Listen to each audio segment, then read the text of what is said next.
with a stalemate formed along the 38th parallel in the Korean Peninsula. A new administration is approaching election. Harry Truman has hit the end of presidential terms, and a new election in 1952 was in full swing between Republican Dwight D Eisenhower, former Supreme Allied Commander in Europe, versus Adlai Stevenson, the Democratic governor from Illinois, who, in a landslide victory of 55 to 43, Dwight D Eisenhower won. It, in our modern eyes, is expected that Dwight D Eisenhower would win, but you have to remember that hindsight is 20/20, and Dwight D Eisenhower didn't have a political affiliation at all up until he was hunted down and basically drafted into the Republican Party as their political candidate. This is now also the time to talk about Curtis LeMay.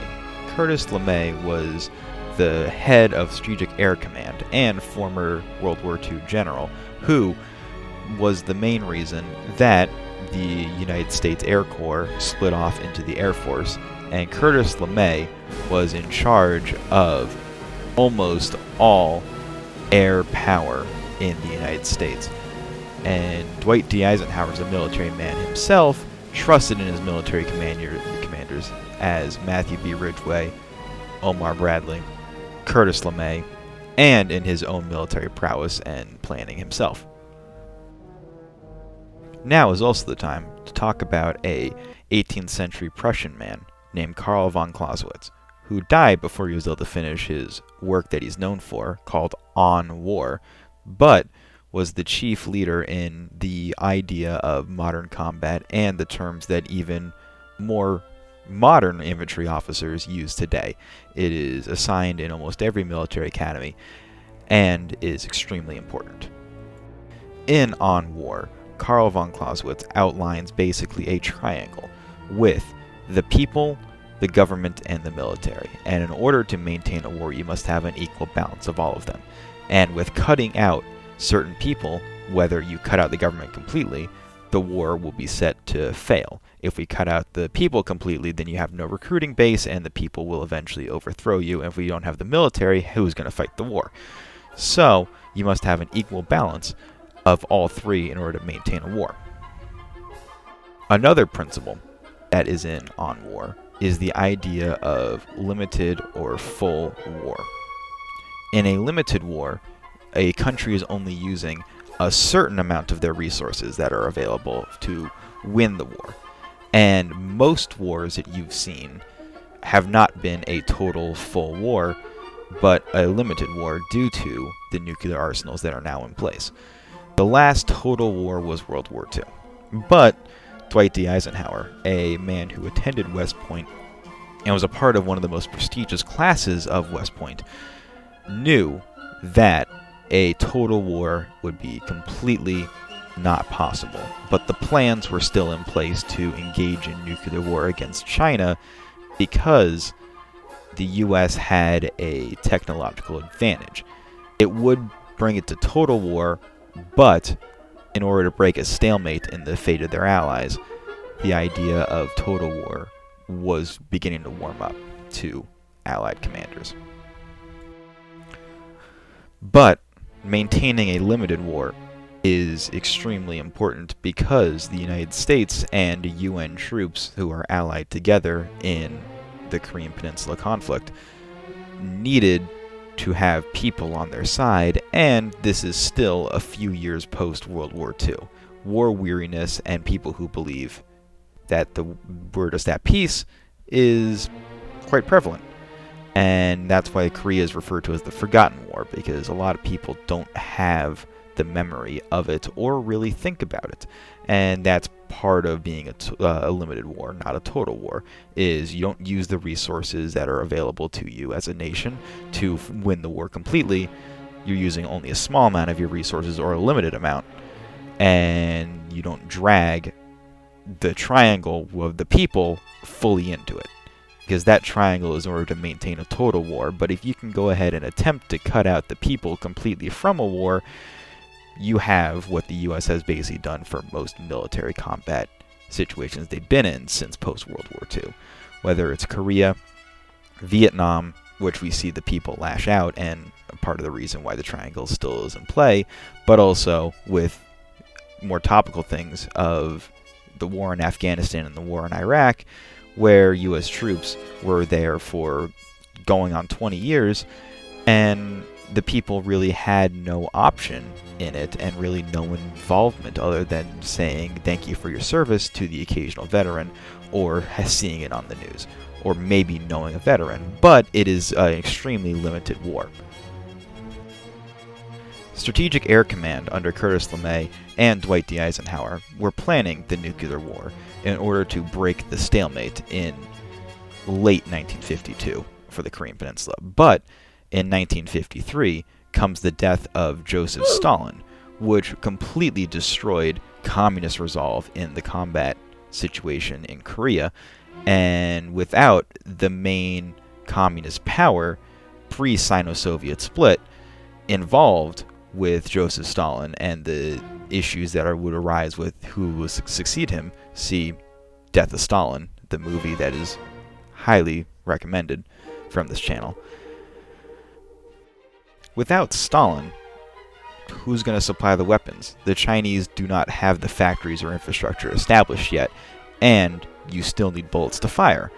So, talks became more and more going. They started going closer and closer to a ceasefire until it was eventually signed in 1953. And this concludes the end of the Korean War. But the war's not actually over. The peace deal was not a peace deal, but an armistice. The two Koreas are still at war in effort to unify the Korean Peninsula. And that means the US and the United Nations is still technically at war with North Korea. But the armistice is extremely important to international relations between the two Koreas and the world.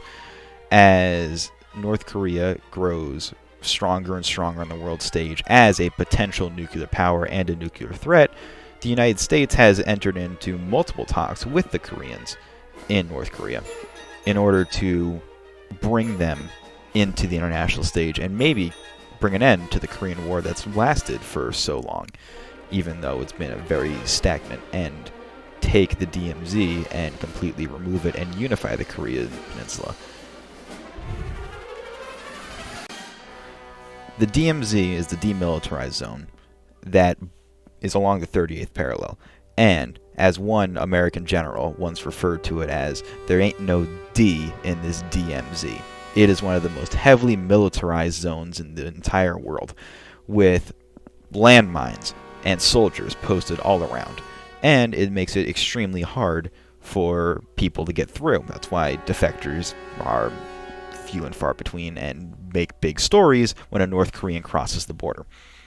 There's also a large amount of posturing between both Koreas, and North Korea building a bigger flagpole than South Korea when South Korea put up a flagpole, and North Korea building fake cities to show the beauty and wonder of North Korea in order to hopefully convert the South.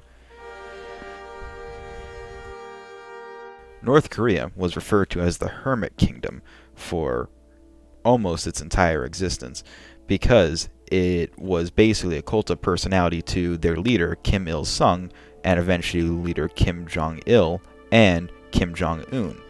They practice a form of socialism that isn't exactly socialism, called juche. Juche is a form of self-reliance in which they shun the outside world in effort to create the perfect Korea. But that doesn't mean North Korea doesn't have exports. North Korea, although under massive sanctions, is one of the few countries that still produces realistic communist-style art, meaning that there's countries all around the world that are receiving new statues, including the statue of African Renaissance, that were built by Koreans in North Korea. North Korea also provides large amounts of counterfeit bills and drugs into the black markets that supplies money for the Kim regime to continue funding its lavish lifestyle of expensive cars, movies, and the love of basketball. North Korea might seem like such an odd, weird, outdated form of government and just interesting from curiosity standpoint country in the world. Like, there's nothing like it. But it stands as a last tribute of a long gone era of the 1950s, in which a war divided a peninsula and created two segmented countries that have same ethnicity, same population at the time, and similar backgrounds, because both Koreas were very impoverished and very not ready to become major world powers at the end of the Korean War in the 1950s. But now we see a powerful South Korea in which you probably own a Samsung TV or a Kia car. The influence of South Korea and their capitalist society has been drastic, but also the curiosity and interest in a old school, old style Soviet communist regime in North Korea is also very interesting and provides a weird look into what our ancestors once saw in the world of communism. And this marks the end of our Korean War series. We thank you for watching. KleioHistory is a project between myself and a very good friend of mine. We are hoping to do more videos and hopefully improve drastically. But this is something we've talked about doing for a long time, and finally committing to doing it and producing these things and seeing that we can actually do something we're proud of is inspiring, and hopefully we can continue doing this. I thank you for your support, and for those who watch, you really, really give me good days when I see a view count more than 0, and hopefully you learn something. Thank you, and this is KleioHistory.